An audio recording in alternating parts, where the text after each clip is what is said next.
What's up, good people? Mark Holmes here, and as always, I want to say thank you all for watching, commenting, subscribing, and being part of the Joe Boo Sports Report. Without you guys, as well as you ladies, you know that this literally does not work. I hope everybody's having a great day. It's late in the day and making some food here. Yes, this is a lot of chicken, but I'm gonna be making chicken salad with it. Gonna have chicken with some cabbage and some fried rice for dinner tonight. We got chicken to go on salads as well. So I'm cooking a whole bunch of chicken today, so that way I ain't gotta cook a whole lot tomorrow. I can take the chicken that I have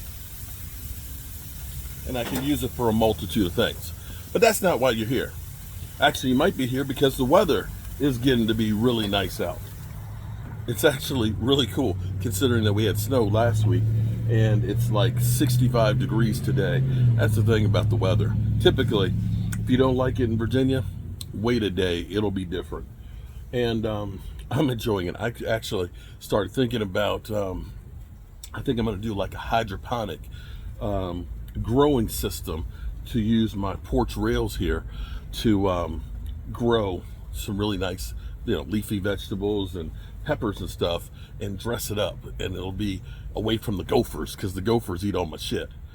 Anyway, I uploaded a video. It's actually uploading now, about Stephen Jones, where Stephen Jones, people don't realize that Stephen Jones is now an owner of the Dallas Cowboys. He's now listed as co-owner, which is something we had not seen before. He was never listed as a co-owner until now. And now he is, in fact, one of the owners of the Dallas Cowboys.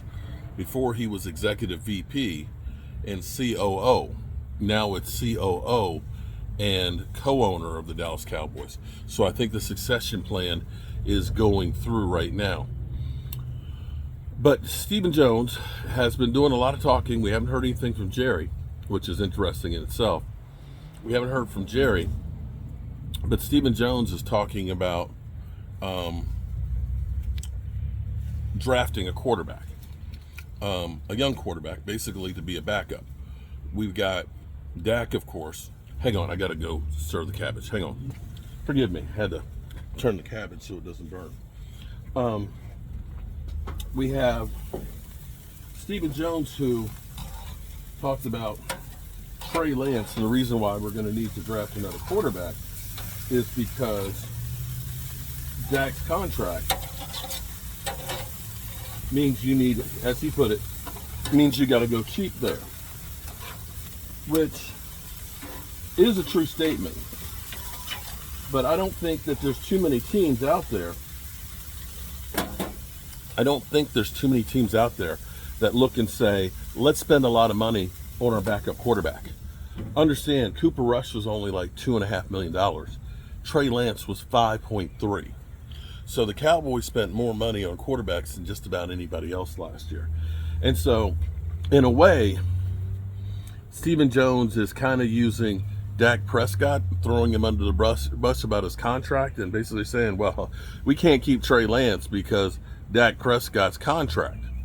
Well, that may be true, but what's also true is, do you really want to keep Trey Lance? Do we look at it and say, God, we got to keep Trey Lance if we're going to go to the Super Bowl? I don't think anybody's saying that.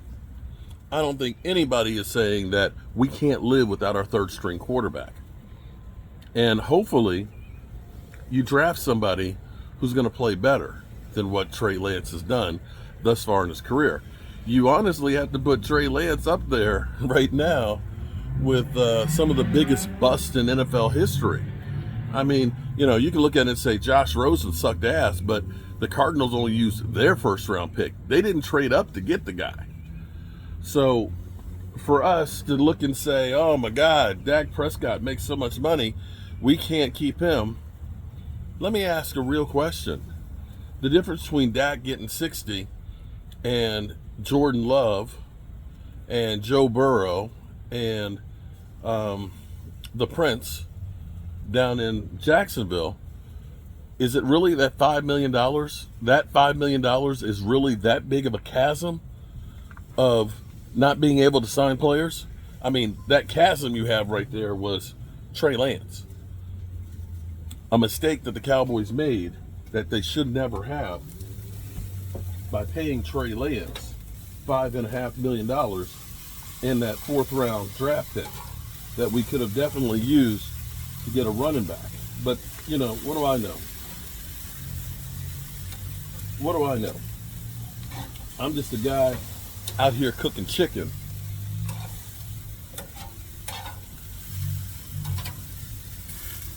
I love the chicken with some like pre sauce or some green sauce on it with some cabbage and some fried rice. Oh, this is gonna be good. I gotta go in and turn the cabbage. I'll be back. Hold up.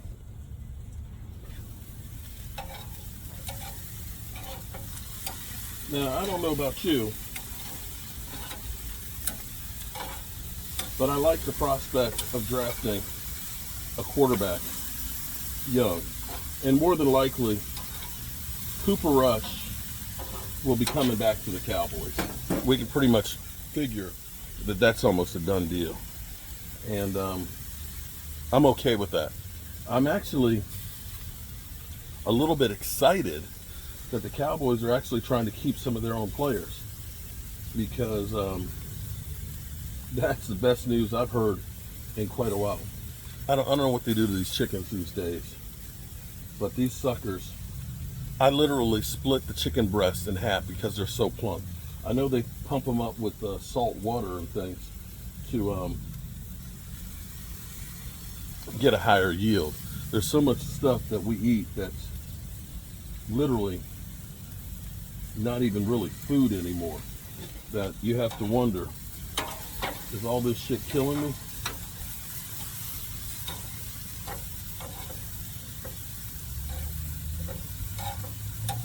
So, yeah, Dak Prescott is always to blame for every one of the Dallas Cowboys problems. You know, we'd be so better off if we just had, you know, somebody else playing. You know, it's a shame that we never had any players like, say, Andy Dalton or a Ben DiNucci or a Cooper Rush playing for us, because, you know, when Dak is not out there, we just do fantastic. I think we're, with Dak being the starter, we're like 76-46. And I think without Dak, we're basically, I think, 500. So, yeah, Dak's all of our problems. Alrighty, the chicken's almost done. I'm going to go in here and finish up the stuff on the inside. Peace out.